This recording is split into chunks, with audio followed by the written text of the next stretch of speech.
What if I told you one of the most dangerous serial killers in American history didn't look like a monster at all?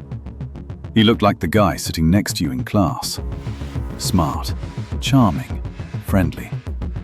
It was the 1970s in America, a time when people trusted strangers more easily. College campuses felt safe. Hitchhiking was common. Doors were often left unlocked. But during that decade, a man was quietly taking advantage of that trust. His name was Ted Bundy.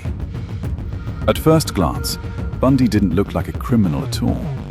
He was clean-cut, well-spoken, and even charming. Friends described him as intelligent and polite. Some women said he was handsome. That normal appearance was exactly what made him so dangerous.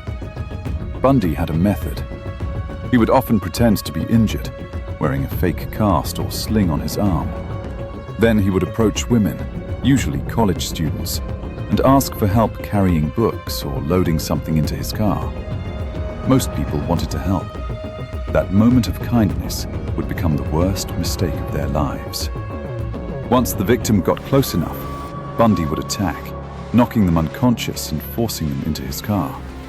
Investigators later learned that he had committed these crimes across several states, making it extremely difficult for police to connect the cases. In 1974, disappearances began to increase around the Pacific Northwest. Young women were vanishing from places like Washington and Oregon.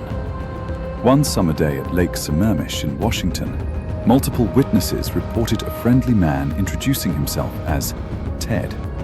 He approached several women asking for help with a sailboat.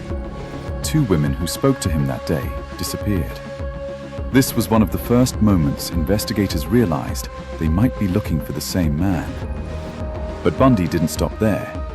Over the next few years, the murders continued as he moved across states, including Utah, Colorado, and Florida. Each time he relocated, the pattern followed. Young women disappeared.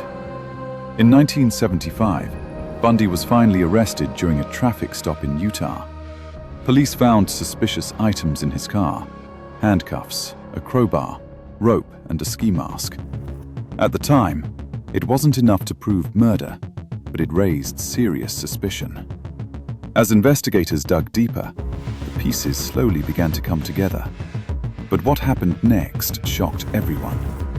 Bundy managed to escape custody, not once, twice. During his second escape in 1977, he fled to Florida, where his crimes became even more brutal.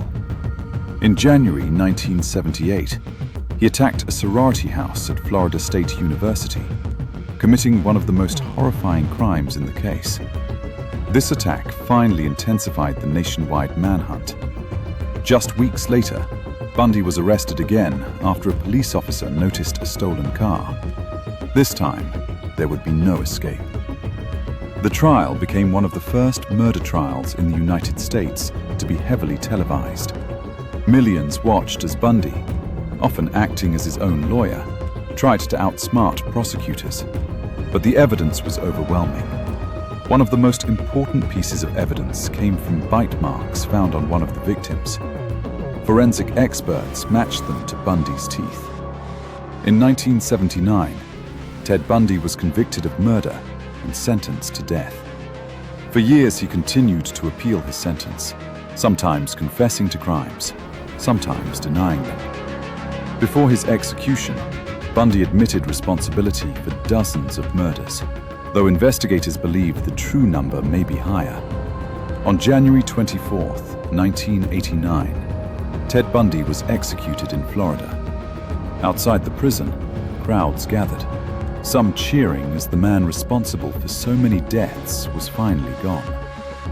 The Ted Bundy case remains one of the most disturbing criminal stories in American history, not just because of the crimes themselves, but because of how ordinary the killer seemed.